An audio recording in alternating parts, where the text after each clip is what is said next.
Hi guys, Roman Sliders here and welcome to the debut episode of the Reviewz, a series where I review games I've personally enjoyed. This time I'm having a look at Super Mario Bros. The Lost Levels, a game that was incredibly difficult to play and quite frustrating, but it was Mario so I was going to play it anyway. Well, I hope you enjoy this review of The Lost Levels. Super Mario Bros. The Lost Levels is a platforming adventure video game created by Shigeru Miyamoto and Takashi Tezuka for the Nintendo Entertainment System, released in Japan in June 1986, and is a direct sequel to Super Mario Bros. For the purpose of this review, I am playing the remake of The Lost Levels on the Super Mario All-Star Collection for the Super Nintendo. The game is very similar to the original, using the same game engine, and features an identical plot, with Mario and Luigi having to fight through the Mushroom Kingdom in order to save Princess Peach from Bowser. At the end of each world, Mario or Luigi must make their way through a lava-filled castle, ending in a battle with Bowser. In addition, there are 4 bonus worlds available, lettered from A to D, that can only be accessed once the game has been completed 8 times. Unlike the original Super Mario Bros., The Lost Levels does not feature a 2-player mode. Instead, the player is given the choice between Mario or Luigi to control. Mario has the same characteristics as he did from Super Mario Bros., whereas Luigi can jump higher and further, although he is less agile than his brother. The enemy designs and background music are lifted entirely from Super Mario Bros., although more detail is given to the level designs. The warp zones make a reappearance, allowing the player to bypass parts of the game, though as a twist, 2 of the warp zones return players to earlier levels.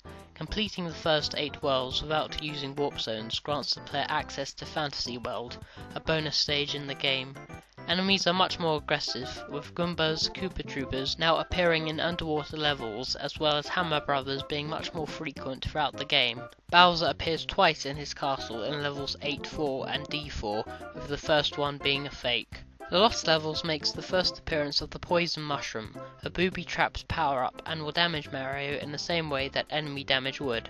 For example, if Super Mario touches it, then he will revert to regular Mario, and if regular Mario touches it, the player will lose a life. The game, created by Miyamoto and Tezuka, who designed the original Super Mario Bros., wanted to create a game that would be a fresh challenge to those who had mastered the original game, and so The Lost Levels had a much higher difficulty setting, and though it looks similar to its predecessor, it featured trickier level designs such as tougher obstacle courses for the player to negotiate. The Lost Levels was marketed in Japan as Super Mario Bros. 2, however Nintendo of America worried that the high difficulty and the fact that the game was simply Super Mario Bros. With a few tweaks and featured no real progression would alienate fans of the burgeoning franchise. The game was cancelled in the US and instead converted another game, Yume Kojo Doki Doki Panic, also created by Miyamoto and conceived as a Mario game prototype, featuring a family in an Arabian world, into what would become known as Super Mario Bros. 2 in the Western world. Some elements of the Mario universe already existed in this game, such as coins, power blocks, and the invincibility star. The Mario sprites were edited into the game along with slight alterations in the game's composition. Moving on to things I didn't like with this game, and it's the most obvious, the difficulty. This game is hard, really hard. It would be so frustrating to get through the majority of a level, getting killed and then having to start the level over. This would happen to me lots of times, and as a result I couldn't complete the game. Not without cheats anyway. Another issue I have with this game is that it's just too similar to Super Mario Bros. There's not enough variety in this game to justify it as a sequel. I see it more as an expansion of the original game.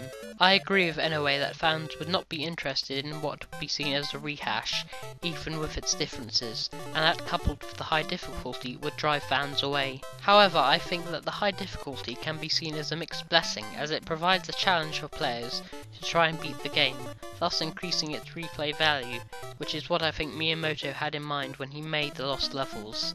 In 2007, the original NES version was released on the Wii's Virtual Console. If you haven't already done so, please check out my gaming rewind on the Super Mario series. The Lost Levels is an important and significant part of Super Mario history, and definitely a game worth players' time. Well, that was my review on Super Mario Bros. The Lost Levels. If you like what you saw, please leave a comment in the section below, and share your memories on The Lost Levels. And if you like my work, please subscribe to my channel. Well, until next time, peace out guys.